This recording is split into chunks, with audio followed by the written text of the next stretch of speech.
The person giving you direction right now is operating from a position you have not examined. Not whether they are competent, not whether they are experienced, whether what happens to you if they are wrong also happens to them. If it does not, you are not following a leader, you are following a voice. The difference between those two things is everything when the situation gets hard. You have followed someone's direction before and felt genuine commitment to the outcome. You have also followed someone's direction and felt, without being able to name it precisely, that something was off. That the conviction in their voice did not match the weight they carried personally. That the boldness of the recommendation sat strangely against the fact that they would be fine either way. Both experiences felt like leadership from the outside. One was a performance of it. You made decisions based on that performance. You accepted risk that the person directing you did not share. And when the outcome did not go the way they described, they moved on to the next recommendation, and you were left holding the result of following advice from someone who had nothing at stake in whether the advice was right. That is not a failure of judgment on your part. It is a structural feature of how authority works when it is not backed by shared exposure to consequence. And most of the authority in your life is currently operating in exactly that structure. The concept is this: trust that is backed by shared risk is a different thing from trust that is backed by credentials, confidence, or track record alone. The difference is not visible in normal conditions. It only shows up when something goes wrong and you find out whether the person who led you there is standing beside you in the aftermath, or has already moved on. Think of two doctors. One recommends a treatment from behind a desk with no personal exposure to whether it works. One recommends the same treatment having personally used it in a situation where they face the same consequence. Both may give identical advice.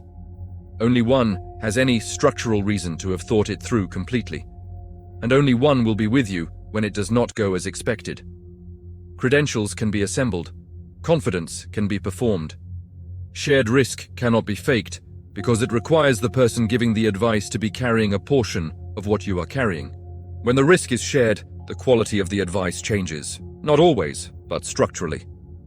In 1717, a Scottish financier named John Law is given authority by the French Regency to create a bank and manage French state finances.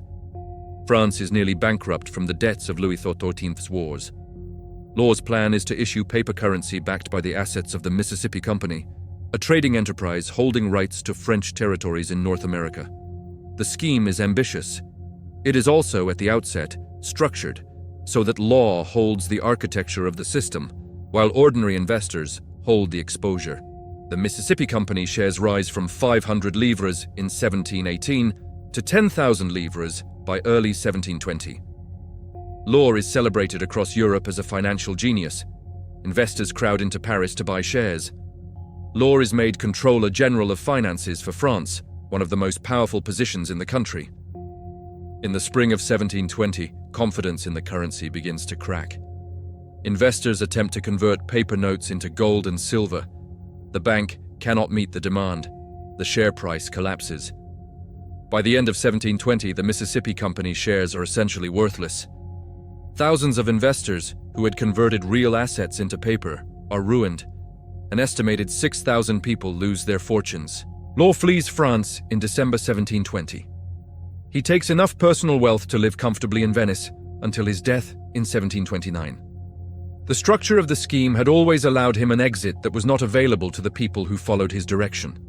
The people who followed Law did so because he was credentialed, confident, and appeared to have the authority of the French state behind him. He did not have his own exposure structured the same way as theirs. That asymmetry was not visible when the numbers were going up. It became visible when he left, and they could not. The exposure was never equal. The confidence that it would be was the mechanism of the disaster. The pattern runs through every domain where authority is exercised without shared consequence. A general who commands from 60 miles behind the line and returns to comfortable quarters regardless of how the battle goes is structurally different from one who sleeps in the same conditions as the soldiers he directs. The quality of their planning is not necessarily different. The quality of their attention to the cost of being wrong is structurally different because one of them pays that cost and one does not. In the Roman Republic, a general who declared a war was required to lead it personally in the field. The system was not designed to produce bravery. It was designed to make the quality of military decision-making more accurate by ensuring that the person making the decision carried the physical consequence if the decision was wrong. When the Republic began appointing commanders who managed campaigns from a distance, the quality of strategic judgment deteriorated in proportion to the distance. You take direction from people who do not share your exposure every day. Some of them are genuinely trying to help you. The problem is not their intention. The problem is that intention without shared consequence does not produce the same quality of thinking that skin in the game does. The person who will be fine either way cannot think as precisely about your situation as someone who will not. Your manager gives you a strategy recommendation and goes home to the same salary whether it works or not. The financial advisor charges a fee regardless of whether the portfolio grows. The mentor who encourages you to take a specific path has nothing at stake in whether that path leads where they say it does. Each of these people may be competent and well-intentioned. None of them is carrying what you are carrying. And that gap is not closed by competence or intention. You follow them anyway. Not because you are naive, because the alternative, requiring shared exposure from everyone who directs you, is not how most structures are organized. But there is a difference between following someone's direction as a starting point and treating it as reliable navigation. One acknowledges the structural limit. The other ignores it. This is not cynicism. It is calibration. The surgeon, who has operated in exactly your situation and bears professional and personal consequence if the operation goes badly, is giving you a different class of information than the consultant who read about your situation and charges by the hour, regardless of outcome. Both may say the same thing.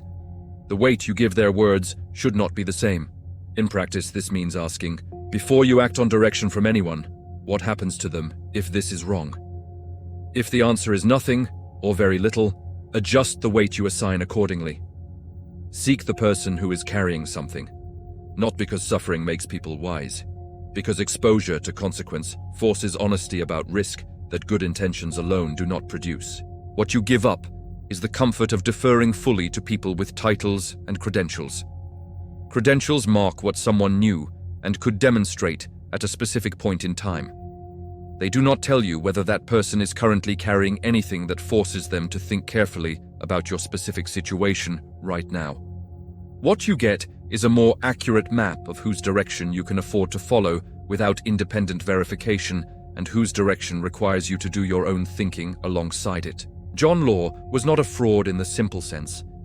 His ideas were genuinely innovative, and some of them influenced banking theory for generations. He was a person who built a structure that placed other people's exposure ahead of his own and called it leadership. The people who followed him were not stupid. They were operating without the information that mattered most, which was how much of what they were carrying he was carrying with them. The answer was not enough.